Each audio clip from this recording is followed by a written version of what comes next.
ಕರಸೇವಕ ಶ್ರೀಕಾಂತ್ ಪೂಜಾರಿಗೆ ಜಾಮೀನು ಮಂಜೂರಾಗಿದೆ. ಹುಬ್ಬಳ್ಳಿಯ 1ನೇ ಹೆಚ್ಚುವರಿ ನ್ಯಾಯಾಲಯದಿಂದ ಈ ಆದೇಶ ಹೊರಬಿದ್ದಿದೆ.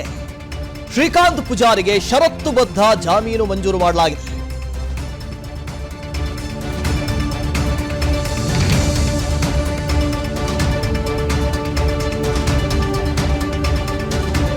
ಸಾವಿರದ 1992ರ ಗಲಭೆ ಕೇಸ್ನಲ್ಲಿ ಶ್ರೀಕಾಂತ್ ಪೂಜಾರಿಯನ್ನ ಬಂಧಿಸಿದ್ರು. ಅಡಿಕೆ ಮಾರಾಟ ಮಳಿಗೆಗೆ ಬೆಂಕಿ ಹಚ್ಚಿದ್ರು ಅನ್ನೋ ಆರೋಪ ಇತ್ತು. ಬರೋಬ್ಬರಿ 31 ವರ್ಷದ ಬಳಿಕ 1992ರಲ್ಲಿ ಆಗಿದ್ದಂತ ಘಟನೆ, ಬಾಬರಿ ಮಸೀದಿಯ ಧ್ವಂಸ ಆಗಿತ್ತಲ್ಲ, ಆ ಸಂದರ್ಭದಲ್ಲಿ ಹುಬ್ಬಳ್ಳಿಯಲ್ಲೂ ಕೂಡ ಗಲಭೆ ನಡೆದಿತ್ತು. ಅಲ್ಲಿ ಒಂದು ಅಡಿಕೆಯ ಅಂಗಡಿಗೆ, ಮಾರಾಟ ಮಳಿಗೆಗೆ ಬೆಂಕಿ ಹಚ್ಚಿದ್ದ ಈತ ಅನ್ನೋ ಆರೋಪ, ಅದರಲ್ಲೂ ಕೂಡ A3 ಆರೋಪಿ. 31 ವರ್ಷಗಳ ಬಳಿಕ ಈತನನ್ನ ಬಂಧಿಸಲಾಗಿತ್ತು. ಇನ್ನು ಜಾಮೀನು ಪಡೆದ ನಂತರ ಕೋರ್ಟ್ಗೆ ಶ್ರೀಕಾಂತ್ ಗೈರಾಗಿದ್ರು. ಶ್ರೀಕಾಂತ್ ಪೂಜಾರಿ ವಿರುದ್ಧ ವಾರೆಂಟ್ ಹೊರಡಿಸಿತ್ತು ಕೋರ್ಟ್ ಈ ಹಿಂದೆ. 31 ವರ್ಷದ ಬಳಿಕ ಶ್ರೀಕಾಂತ್ ಪೂಜಾರಿಯನ್ನ ಪೊಲೀಸರು ಬಂಧಿಸಿದ್ರು. ಡಿಸೆಂಬರ್ 29ರಂದು ಹುಬ್ಬಳ್ಳಿ ಪೊಲೀಸರು ಬಂಧಿಸಿದ್ರು. ಅದಾದ ಬಳಿಕ ಈಗ ಜಾಮೀನು ಮಂಜೂರು ಆಗಿದೆ. ಇನ್ನು ಶ್ರೀಕಾಂತ್ ಪೂಜಾರಿಗೆ ಜಾಮೀನು ಮಂಜೂರು ಮಾಡಿದ ಕೋರ್ಟ್. ಹುಬ್ಬಳ್ಳಿಯ 1ನೇ ಹೆಚ್ಚುವರಿ ಜಿಲ್ಲಾ ನ್ಯಾಯಾಲಯ ಈ ಆದೇಶವನ್ನು ಹೊರಡಿಸಿದೆ.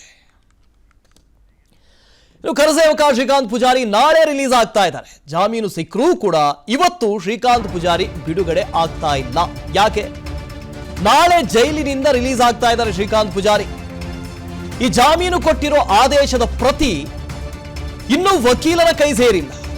ಇದರ ಹಿನ್ನೆಲೆಯಲ್ಲಿ ಇವತ್ತು ರಿಲೀಸ್ ಆಗ್ತಾ ಇಲ್ಲ, ನಾಳೆ ರಿಲೀಸ್ ಆಗ್ತಾ ಇದೆ. ಶ್ರೀಕಾಂತ್ ಪೂಜಾರಿ ಪರ ವಕೀಲ ಸಂಜೀವ್ ಎಂ ಬಡಸ್ಕರ್ ಹೇಳಿಕೆಯನ್ನು ಕೊಟ್ಟಿದ್ದಾರೆ. ಇನ್ನೂ ಕೂಡ ಜಾಮೀನು ಮಂಜೂರಾಗಿರುವಂತಹ ಆದೇಶದ ಪ್ರತಿ ನಮ್ಮ ಕೈ ಸೇರಿಲ್ಲ. ಪರಶುರಾಮ್ ತಹಶೀಲ್ದಾರ್ ಇದರ ಬಗ್ಗೆ ಡೀಟೇಲ್ಸ್ ಅನ್ನು ಕೊಟ್ಟು ಹೋಗ್ತಾರೆ. ಲೈವ್ ನಲ್ಲಿ ಜಾಯ್ನ್ ಆಗ್ತಾ ಇದ್ದಾರೆ ಪರಶುರಾಮ್ ತಹಶೀಲ್ದಾರ್. 31 ವರ್ಷಗಳ ಬಳಿಕ ಬಂಧನಕ್ಕೆ ಈಡಾಗಿದ್ರು ಶ್ರೀಕಾಂತ್. ಈಗ ಜಾಮೀನು ಮಂಜೂರಾಗಿದೆ. ಅಲ್ಲಿ ಏನೆಲ್ಲ ಡೆವಲಪ್ಮೆಂಟ್ಸ್ ಆಗ್ತಾ ಇದೆ ಇದಕ್ಕೆ ಸಂಬಂಧಪಟ್ಟ ಹಾಗೆ? ವಸುದೇವ್, ಈಗಾಗಲೇ ಏನು ರಾಮ ಜನ್ಮಭೂಮಿ ಹೋರಾಟ ಶ್ರೀಕಾಂತ್ ಪೂಜಾರ್ ಅವರಿಗೆ ಜಾಮೀನು ಮಂಜೂರು ಆಗಿರುವಂಥದ್ದು, ಜೊತೆಗೆ ವಕೀಲರು ಕೂಡ ನ್ಯಾಯಾಲಯ ಸಂಕೀರ್ಣದ ಹೊರಗೆ ಬಂದು ಈ ಕುರಿತು ಸ್ಪಷ್ಟನೆಯನ್ನು ಕೊಟ್ಟಿದ್ದಾರೆ. ಆದರೆ ಜಾಮೀನು ಮಂಜೂರಾದ ಪ್ರತಿಯನ್ನು ನ್ಯಾಯಾಲಯದಿಂದ ವಕೀಲರ ಕೈಗೆ ಹಸ್ತಾಂತರ ಆಗಿಲ್ಲ. ಅದಾದ ನಂತರ ಅವರು 2ನೇ JMFC ನ್ಯಾಯಾಲಯಕ್ಕೆ ಹಾಜರುಪಡಿಸಿ ಅಲ್ಲಿಂದ ಆರ್ಡರ್ ಪ್ರತಿಯನ್ನು ತೆಗೆದುಕೊಂಡು ಜೈಲಿಗೆ ಹೋಗಿ ಅಲ್ಲಿಂದ ಬಿಡುಗಡೆ ಮಾಡಬೇಕಾಗ್ತದೆ. ಈ ಎಲ್ಲ ಪ್ರೊಸೀಜರ್ಗೆ ಸ್ವಲ್ಪ ಸಮಯ ಹಿಡಿಯುವುದರಿಂದ ಇವತ್ತು ಸಾಯಂಕಾಲದವರೆಗೂ ಆಗುವುದು ಡೌಟ್ ಅಂತ ವಕೀಲರು ಹೇಳ್ತಾ ಇದ್ದಾರೆ. ಆದರೆ ಪ್ರೊಸೀಜರ್ ಒಂದು ವೇಳೆ ಸ್ಪೀಡ್ ಆಗಿ ಆದರೆ ಸಾಯಂಕಾಲ 6 ಗಂಟೆಯ ಒಳಗೆ ಈ ಎಲ್ಲ ಪ್ರಕ್ರಿಯೆಗಳು ಮುಕ್ತಾಯ ಆದರೆ ಇವತ್ತೇ ಬಿಡುಗಡೆ ಮಾಡಲಿಕ್ಕೆ ಪ್ರಯತ್ನ ಮಾಡ್ತೀವಿ ಅನ್ನೋ ಮಾತನ್ನ ವಕೀಲರು ಹೇಳ್ತಾ ಇದ್ದಾರೆ. ಇನ್ನೊಂದೆಡೆ ಶ್ರೀಕಾಂತ್ ಪೂಜಾರಿ ಅವರು ಬಿಡುಗಡೆ ಆಗ್ತಾ ಇದ್ದಂತೆ ಸಂಭ್ರಮ ಮನೆ ಮಾಡಿದೆ. ಅವರ ಕುಟುಂಬಸ್ಥರು ಸಂತಸದಲ್ಲಿದ್ದಾರೆ, ಸಡಗರದಲ್ಲಿದ್ದಾರೆ. ಅವರ ಪುತ್ರ ಮಂಜುನಾಥ್ ನಮ್ಮ ಜೊತೆಗಿದ್ದಾರೆ, ಅವ್ರನ್ನ ಮಾತಾಡ್ತೀನಿ. ಮಂಜುನಾಥ್, ಹೇಳ್ರಿ, ಅಪ್ಪ ಅವ್ರಿಗೆ ಈಗ ಬೇಲ್ ಸ್ಯಾಂಕ್ಷನ್ ಆಗಿದೆ, ಏನಂತೀರಿ ಈ ಸಂದರ್ಭದಲ್ಲಿ? ಆಗಿದೆ ಸರ್, ಬೇಲ್ ಆಗಿದೆ. ಇವತ್ತು ಸಂಜೆಲಿಂದ ಇಲ್ಲ, ನಾಳೆ ಬೆಳಗ್ಗೆ ಮಠ ಆಗುತ್ತೆ ಸರ್. ಈಗ ಏನು ಅನಿಸ್ತಾ ಇದೆ ಈ ಸಂದರ್ಭದಲ್ಲಿ? ಖುಷಿ ಅನ್ಸತ್ತೆ ಸರ್. ಎಲ್ಲರಿಗೆ ಮತ್ತು ಕರ್ನಾಟಕ ಮಂದಿಗೆ ಎಲ್ಲ ಧನ್ಯವಾದ ಅಂತ. ಮತ್ತೆ ಕಾರ್ಯಸೇವಕ ಮಂದಿಯವರಿಗೆ ಧನ್ಯವಾದ ಅಂತ ಹೇಳ್ತೀನಿ. ಈಗ ಅಪ್ಪ ಅವ್ರ ಕೇಸುಗಳು ಸಾಕಷ್ಟು ಹೊರಗೆ ಬಂದವು. ಅದಾದ ನಂತರ ಇದಾದ್ಮೇಲೂ ಕೂಡ ಸಾಕಷ್ಟು ಅಪರಾಧ ಚಟುವಟಿಕೆಗಳಲ್ಲಿ ತೊಡಗಿದ್ರು ಅಂತೇಳಿ, ಸಮಾಜಘಾತಕರು ಅಂತೇಳಿ ಅಧಿಕಾರದಲ್ಲಿರುವವರೇ ಸರ್ಕಾರದ ಪ್ರತಿನಿಧಿಗಳೇ ಹೇಳುವಂಥ ಪ್ರಯತ್ನ ಮಾಡಿದ್ರು. ಅವಾಗ ಏನು ಅನಿಸ್ತು ನಿಮ್ಮ ಕುಟುಂಬಸ್ಥರಿಗೆ ಅಂತ? ಅವಾಗ ಹೇಳಿದೆ ಭಾಳ ದುಃಖ ಅನ್ಸ್ತದೆ ಸರ್.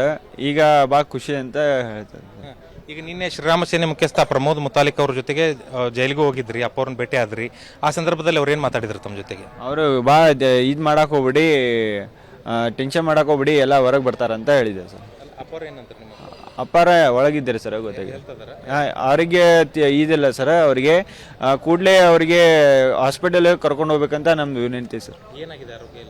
ಅವ್ರ ಕೈಗೆ ಆಪರೇಷನ್ ಆಗಿದ್ದಲ್ಲ, ಭಾಳ ವೀಕ್ ಆಗ್ಯಾರ ಸರ್ ಅವರು. ಇವಾಗ ಬಂಧನ ಸಂದರ್ಭದಲ್ಲಿ ಸಾಕಷ್ಟು ಬಾರಿ ಹಿಂದ್ಗಡೆ ಹೇಳಿದ್ರಿ, ಕೋರ್ಟಲ್ಲಿ ಅದು ಚರ್ಚೆಗೆ ಬಂತ. ಯಾವ ಸಂದರ್ಭದಲ್ಲಿ ನಿಮ್ಮ ತಂದೆಯವ್ರನ್ನ ಕರ್ಕೊಂಡು ಹೋದ್ರು? FIR ಪ್ರತಿ ಇರಲಿಲ್ಲ ಅಂತ, ಮನೆಗೆ ಬಂದಿದ್ರ? ನಿಮ್ಮ ತಂದೆಯವ್ರಿಗೆ ಆಟೋ ಓಡಿಸ್ತಾ ಇದ್ದಾರಾ? ಏನಾಗಿತ್ತು ಅವತ್ತು ಘಟನೆ ಅಂತ? ಶುಕ್ರವಾರ ದಿನ 9 ಇಲ್ಲಾಂದ್ರೆ 10 ಗಂಟೆಯಲ್ಲಿಂದ ಬಂದರು. ಬಾ ಕಾಂತೇಶ್ ಅಂತ ಕರ್ಕೊಂಡೋಗಿ ಸ್ಟೇಷನ್ಗೆ ಕರ್ಕೊಂಡೋಗಿ ಅಲ್ಲೇ ಕುಂಚಿದ್ರು 1 ತಾಸು. ಅಲ್ಲಿಂದ ಕೋಟಿಗೆ ಕರ್ಕೊಂಡು ಹೋದ್ರು. ಇಲ್ಲ ಏನು ನಡೆಯಂಗಿಲ್ಲ, ಸ್ಟೇಷನ್ ಒಳಗೆ ಏನಿದ್ರು ಕೋಟಿ ಒಳಗೆ ನಡೀತಿತ್ತಂತ ಕರ್ಕೊಂಡು ಹೋದ್ರಿ. ಅಲ್ಲಿಂದ ಮತ್ತೆ ಇಲ್ಲೇ ಸಂಜೆ ಮಠ ಕುಂದಿಸಿ ಇಲ್ಲಿ ಏನಾಗಂಗಿಲ್ಲ, ಆದರೂ ಇವತ್ತು ಏನಾಗಿಲ್ಲ, ನಾಳೆ ಆಗ್ತಿತ್ತು ಅಂತ ಹೇಳಿದ್ವಿ ಸರ್. ಅಲ್ಲೇ ಸಬ್ ಜೈಲ್ ಒಳಗೆ ಹಾಕಿದ್ರು. ಅವಾಗಿಂದ ಅಲ್ಲೇ ಇದ್ದಾರೆ ಸರ್. ಈಗ 31 ವರ್ಷಗಳ ಹಿಂದೆ ಹೋರಾಟ ನಡೆದಂಥದ್ದು. ನಿಮ್ಮ ತಂದೆಯವರು ನಿಮ್ಗೇನಾದರೂ ಈ ಹೋರಾಟದ ಬಗ್ಗೆ ಆಗಿರಲಿ, ಈ ಕೇಸ್ ಬಗ್ಗೆ ಆಗಿರಲಿ ಮೊದಲು ಏನಾದ್ರು ಪ್ರಸ್ತಾವನೆ ಮಾಡಿದ್ರೆ ಗೊತ್ತಿತ್ತಾ ನಿಮ್ಗಂತ? ಇಲ್ಲ ಸರ್, ಗೊತ್ತಿದ್ದಿಲ್ಲ. ಅವಾಗಿಂದ ಏನು ಗೊತ್ತಿಲ್ಲ ಸರ್. ಮೊನ್ನೆ ಶುಕ್ರವಾರ ದಿನ ಅಷ್ಟೇ ಹೇಳಿದೆ ಸರ್, ಅವಾಗಿನ ಕೇಸ್ ಅಂತ ಹೇಳಿದೆ ಸರ್. ಶುಕ್ರವಾರ ದಿನ ಬೆದ್ದಾನೆ ಹೇಳಿದೆ ಸರ್ ನಿಮಗೆ. ಈಗ ಅದಾದ್ಮೇಲೂ ನಿಮ್ಮ ತಂದೆಯವ್ರ ವಿರುದ್ಧ ಸರಾಯಿ ಮಾರಾಟ, ಮಟ್ಕಾ ದಂಧೆ ಇಂಥವೆಲ್ಲ ಕೇಸ್ ಇತ್ತು. ಅದೆಲ್ಲ ಖುಲಾಸಿ ಆಗಿದೆ ಅಂತಲೂ ಮಾಹಿತಿ ಇದೆ. ಅದೆಲ್ಲ ಏನಿದೆ ಮಾಹಿತಿ ನಿಮ್ಮ ಹತ್ರ? ಏನು ಡೀಟೇಲ್ ಇದೆ? ಮದ್ದಿಂದ ಏನು ನಮ್ಗೆ ಗೊತ್ತಿಲ್ಲ ಸರ್. ಈಗಿಂದ ಅಷ್ಟೇ ಗೊತ್ತು ಸರ್. ಇದು ಏನು ರಾಮ ಭೂಮಿನಿಂದ ಏನು ಹೋರಾಟ ನಡೆದಿತ್ತಲ್ಲ, ಇದೊಂದೇ ಹೇಳಿದೆ ಸರ್ ನಮಗೆ. ಈಗ ಧನ್ಯವಾದ ಲಾಯರ್ಗೆ ಮತ್ತು ವಕೀಲವರಿಗೆ ಧನ್ಯವಾದ, ಮತ್ತು ಇಡೀ ಕರ್ನಾಟಕ ಮಂದಿಯವರಿಗೆ ಮತ್ತು BJP ಅವರಿಗೆ ಧನ್ಯವಾದ ಅಂತ ಹೇಳಿದೆ. ಓಕೆ, ತಂದೆಯವರ ಪರ ಏನೋ ವಾದ ಮಂಡಿಸಿದ ವಕೀಲರು ಜೊತೆಗೆ ಸಾರ್ವಜನಿಕರು ಏನೋ ಅವ್ರ ತಂದೆಯವ್ರ ಬೆಂಬಲಕ್ಕೆ ನಿಂತರು, ಕರಸೇವಕರು ಅವ್ರ ಬೆಂಬಲಕ್ಕೆ ನಿಂತಿದ್ದಾರೆ, ಅವ್ರಿಗೆ ಧನ್ಯವಾದ ಅನ್ನುವಂಥ ಮಾತನ್ನ ಕುಟುಂಬಸ್ಥರು ಹೇಳ್ತಾ ಇದ್ದಾರೆ. ಇನ್ನೊಂದೆಡೆ ವಕೀಲರು ಕೂಡ ಬೇಲ್ ಪ್ರತಿಯನ್ನು ಪಡೆದು ಆದಷ್ಟು ಬೇಗ ಅದನ್ನು ಜೈಲಿಗೆ ಸಬ್ಮಿಟ್ ಮಾಡಿ ಶ್ರೀಕಾಂತ್ ಅವರನ್ನ ಜೈಲಿನಿಂದ ಹೊರಗೆ ತರಬೇಕು ಅನ್ನುವಂಥ ಪ್ರಯತ್ನದಲ್ಲಿ ತೊಡಗಿದ್ದು ಅವರು ಕೂಡ ಸಾಕಷ್ಟು ಪ್ರಯತ್ನವನ್ನು ನಡೆಸ್ತಾ ಇದ್ದು ಈ ಕೋರ್ಟ್ ಆವರಣದಲ್ಲಿ ಕಂಡು ಬರ್ತಾ ಇದೆ. ವಾಸುದೇವ್. ಓಕೆ ಪರಶುರಾಮ್, ಅದ್ರ ಜೊತೆಗೆ BJP ಕೂಡ ಹೋರಾಟವನ್ನು ಮಾಡಿತ್ತು. ಜೊತೆಗೆ ಇದು ಕೇವಲ ಒಂದು ರಾಜಕೀಯ ಉದ್ದೇಶ ಅಂತ ಹೇಳಿತ್ತು. ಅಯೋಧ್ಯೆಯಲ್ಲಿ ಒಂದು ಕಡೆ ರಾಮ ಜನ್ಮಭೂಮಿಯ ಉದ್ಘಾಟನೆ ಆಗ್ತಾ ಇದೆ, ಅದೇ ಕಾರಣಕ್ಕೋಸ್ಕರ ಇಲ್ಲಿ ಕಾಂಗ್ರೆಸ್ ದ್ವೇಷದ ರಾಜಕಾರಣ ಮಾಡ್ತಾ ಇದೆ ಅಂತ ಕೂಡ ಹೇಳ್ತಿದ್ರು. ಅದೀಗ ಜಾಮೀನು ಸಿಕ್ಕ ನಂತರದಲ್ಲಿ ಯಾರಾದರೂ ಕಾರ್ಯಸೇವಕರಾಗಿರ್ಬೋದು, BJPಯ ಕಾರ್ಯಕರ್ತರಾಗಿರ್ಬೋದು ಇದಾರಾ?